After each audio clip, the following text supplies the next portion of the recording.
Alright, g'day, hi and welcome. So I got another kit set up here. I really like this one. It's kind of have a look at those nice toms. I'm pretty sure people are probably getting sick of my drum videos, but I don't know. And everybody's enjoying that tom right side up. a lot of you guys got a kick out of that.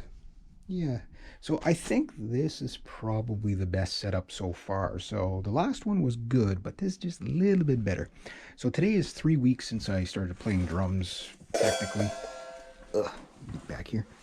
But I'm going to show you how I got it set up. So ergonomics wise, everything is forward of my shoulders. Okay, so I'm about 3/4 away up on the pedal, so I can move back a bit. I can move forward a bit if I want, but that's where most of the pros are saying to put your foot. And it seems you get the most leverage with the most response, right? Leverage and response. So I got my two legs are completely relaxed, and my feet aren't too far apart, because if you get too far out that way, especially at my age, it tends to cramp up, so this way my thighs are completely relaxed. Of course, I got the backrest. That's great. Now I'm just going to grab the stick just to show you. So there's my snare. So I lowered my snare just a bit. I raised it up the other day. I lowered it so I can still do a rim shot if I want. They're still nice and low. So basically play with my hands resting on my if I really wanted to. Hi-hats and crossovers. I did lower the hi-hats a bit, but I'm still got a good gap here. So if I have to mic it, that's not like over top of the snare. So that's good. But I can reach that no problem. I can believe it or not, I can't show you because I have to hold the camera with one hand, but I can play open where my sticks are not crossing. It's a little bit more oddball for my arm, but not too bad. But I could play crossed, no problem, if I have to. I'm trying to be as ambidextrous and open as possible so I don't cross my sticks, kind of like ever. So snares, no problem. Again, arms nice and relaxed. Like if I stretch my whole arm out, it's like over here, right? So that's my arm completely stretched out. So you can see from there to there. Again, very relaxed. I got a little more angle on the tom than I would like. And basically this is the same setup that was here, except for having this tom here, which was still comfortable. It's now over here. I wanted it here, but there was too much of a gap in between. So I thought, well, I could definitely live with this, because basically my body's kind of facing straight off that way, right? And my bass drum is facing off that way. So you're looking at about about 25-degree arc. So this is well within my arc for relaxation. And even with the left arm, you can see here my left arm is still completely relaxed if I have to play on that tom. So dead center, no problem. Dead center, no problem. Here my elbows aren't past my hips, so I can play the center of the snare, play the center of that, no problem. And then of course, going across, this is on my right, so that's even easier. And this I can turn my head, but you can see my arm is still, like the stick is at about a 45-degree. Okay, so no problem there. Shoulders still down and relaxed. I lowered this floor tom, the right side up floor tom. If you follow the videos, you know what's going on. So this is a little higher than this one.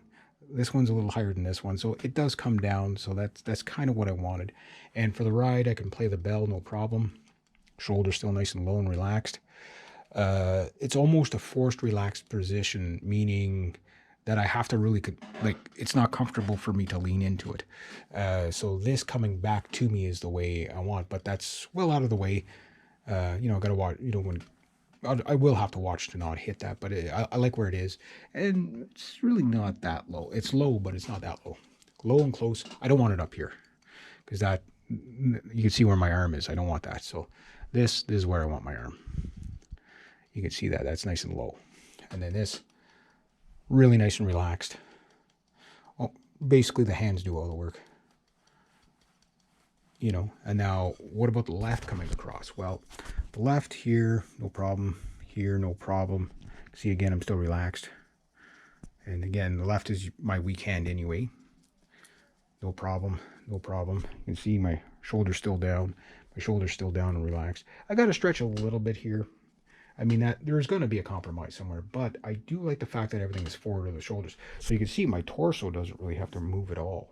That's the part.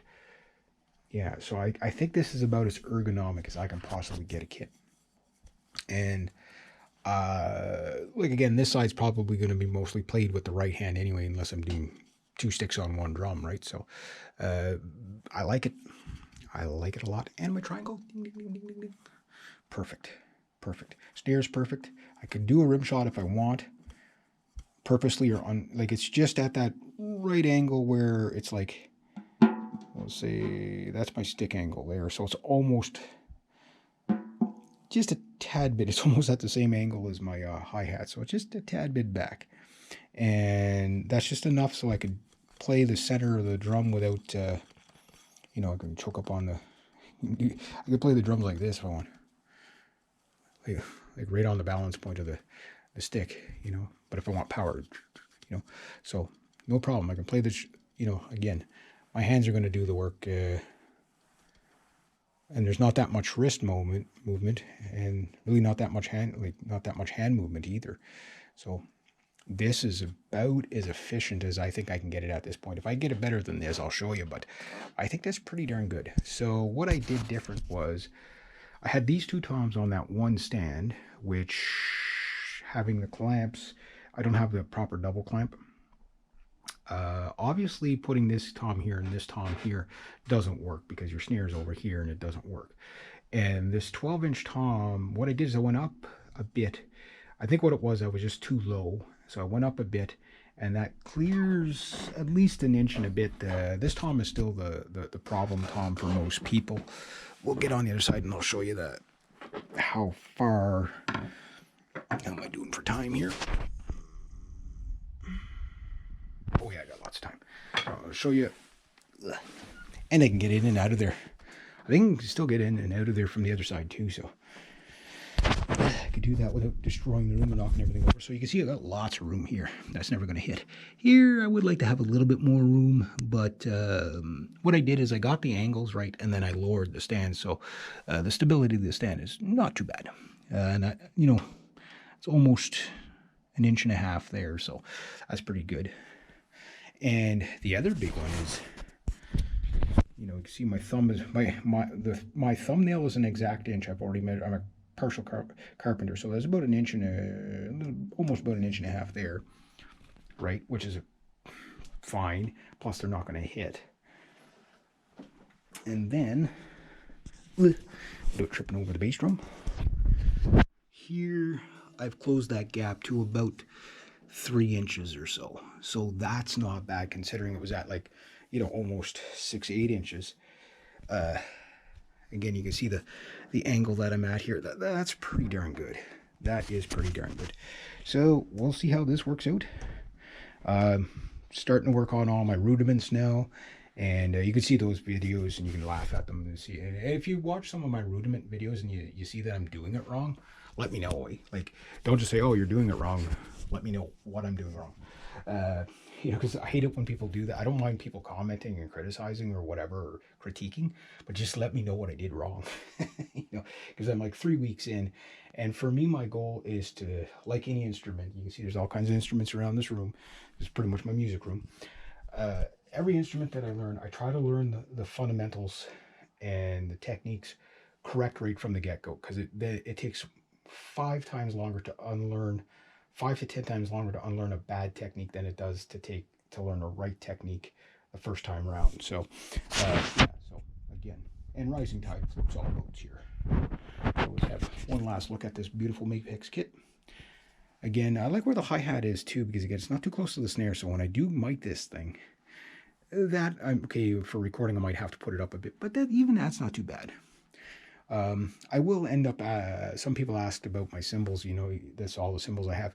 Yes, more cymbals are coming in the future, but I have to pay down the kit. This was just to get me going. Again, for my starter kit, this is one hell of a starter kit. But then again, I'm not a beginner musician. I'm a beginner drummer, so to speak. Yes, I've got, you know, again, just to recap, in high school, I took drums for a half of a semester and the bass for half of a semester and the big band stuff, just because I was allowed to. And, other than jumping on the drum kit once in a while with my friends' drum kits in the 90s, pretty much this is the drum kit I've played the most. Now, I've maybe played drums live maybe twice and, just doodling around at jam nights or whatever. So now I'm taking it more seriously. So I am working on the complicated foot beats and stuff like that. You'll see how I progress as I go. So everything you're going to see now is going to be very unimpressive. It won't be impressive until I get better. In 6 months' time, you're going to say, "Wow, this guy made a lot of advancement." Anyway, there we go. You guys tell me what you think.